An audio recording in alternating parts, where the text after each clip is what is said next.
Hello friends, good morning. आप लोग कैसे हैं? ठीक है होंगे। चलिए, हम लोग 12th का फिजिक्स लेकर आए हैं, जिसका नाम चैप्टर का इलेक्ट्रोस्टैटिक्स। इलेक्ट्रोस्टैटिक्स जो टॉपिक है, इसमें हम लोग का पढ़ने के लिए था 3 लेसन में आपको क्लास में पढ़ा दिए थे 2 लेसन। तीसरा लेसन आज स्टार्ट होने जा रहा है, जिस चैप्टर का नाम है कैपेसिटी एंड कैपेसिटर, जिसको हम लोग कहते हैं कैपेसिटी को हिंदी में कहते हैं धारिता। क्या कहते हैं बाबू? धारता कहते हैं। कैपेसिटी जैसी कहेंगे हम लोग, उसी तरह कहेंगे धारता। एंड माने होता है, और कैपेसिटर को हम लोग कहते हैं सांधारित्र। कैपेसिटर को कंडेंसर भी कहा जाता है बाबू। इसको पहले हम लोग जानेंगे, इसका अर्थ क्या होता है। धारता का अर्थ होता है क्षमता, कितना क्षमता है, सहने का क्या क्षमता है, वो इसका अर्थ होता है। धारता का अर्थ होता है क्षमता। जैसे कोई पूछता है धारता किसे कहते हैं, धारता है तो है क्या, धारता को अंग्रेजी में क्या कहते हैं, तो धारता को अंग्रेजी में कैपेसिटी कहा जाता है। कैपेसिटी का अर्थ होता है क्षमता, सहने की क्षमता कितना है। इसका परिभाषा है किसी चालक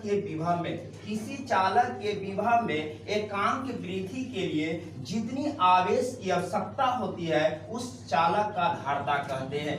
अब इससे पता नहीं चला कि विभव है तो है क्या बाबू रे, याद करिएगा। फिर कहता है मैं आवेश, तो आवेश का परिभाषा हम बताए होंगे आपको बाबू, याद होगा या नहीं होगा, कि जिस बताते हैं कि यहाँ से जैसे निकलता है वृद्धि के लिए जितनी आवेश की आवश्यकता होती है, उसी को हम लोग धारता कहते हैं। जितना सहने की क्षमता रहेगा बाबू, वहां से हम लोग धारता के परिभाषा निकाल सकते हैं। जब भी नभी याद रहेगा बाबू रे, एक बार देखेंगे हम लोग कि क्या प्रश्न कहता, चालक का जिसमें इलेक्ट्रिक करंट आर पार होता है, चालक पदार्थ कहता है जिसमें इलेक्ट्रिक करंट आर, जिसको हम लोग कहते हैं विद्युत धारा। क्या कहते बाबू? विद्युत धारा।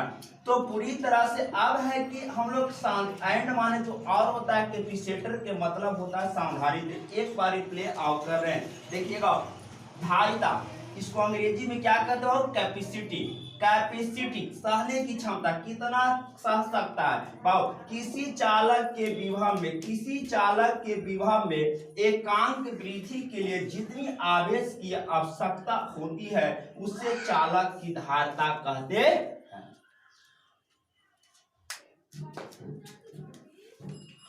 चलिए बाबू, ध्यान देंगे। धारता को बताया, धारता को सूचित करते हैं सी से। कुछ से बाबू सी से सूचित किया जाता है। और कोई पूछेगा धारता का एसआई मात्रक क्या होता है। धारता का एसआई मात्रक कूलम्ब प्रति वोल्ट होता है। क्या होता है बाबू? कूलम्ब प्रति वोल्ट। कोई क्वेश्चन प्लट से कोई पूछता है कि कूलम्ब प्रति वोल्ट किसका एसआई मात्रक होता है, तो धारता का होता है। अब धारता का फार्मूला Q/V होता है। जब यहाँ मात्रक याद नहीं रहता है बाबू, तो यहाँ से आप मात्रक याद कर सकते हैं। कूलम्ब का होता है, आवेश का होता है कूलम्ब, और विद्युतीय विभव का होता है वोल्ट। यहाँ से आप निकाल सकते हैं कूलम्ब प्रति वोल्ट। एक ऑब्जेक्टिव क्वेश्चन है, आवेश का मान बढ़ाने से धारता का मान। ऑप्शन दिया है, आप परिवर्तित रहेगा, दूसरा ऑप्शन घट जाएगा, तीसरा बढ़ जाएगा, चौथा इनमें से कोई नहीं। अब सोचिए इसका आंसर क्या होगा, तो बाबू इसका आंसर होगा अपरिवर्तित रहेगा। क्या रहेगा बाबू? अपरिवर्तित रहेगा। फिर एक बार रिप्ले करते हैं। पहला कि धारता को सूचित करते हैं कौची से बाबू? सी से सूचित किया जाता है। धारता का एसआई मात्रक कूलम्ब प्रति वोल्ट होता है। धारता बराबर फार्मूला Q/V होता है। आवेश का मान बढ़ाने से धारता का मान क्या रहेगा बाबू? अपरिवर्तित रहेगा। एक बात, आवेश का सीजीएस मात्रक हम लोग पढ़े होंगे बाबू रे, कि आवेश का सीजीएस मात्रक स्टेट कूलम्ब होता है और एसआई मात्रक कूलम्ब होता है।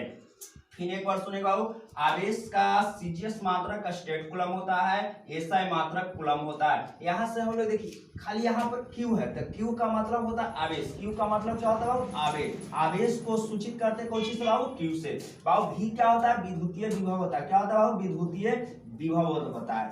इसको सूचित करते हैं V से। अब यहाँ से बताते हैं कि आवेश का एसआई मात्रक क्या होता है? कूलम्ब होता है। अब विद्युतीय विभव क्या होता है? V होता है। एक मतलब यहाँ से आप मात्रक निकाल सकते हैं, कूलम्ब प्रति वोल्ट होता है। अब इतना आप लोग पहले उतार लें, स्क्रीनशॉट मार लें।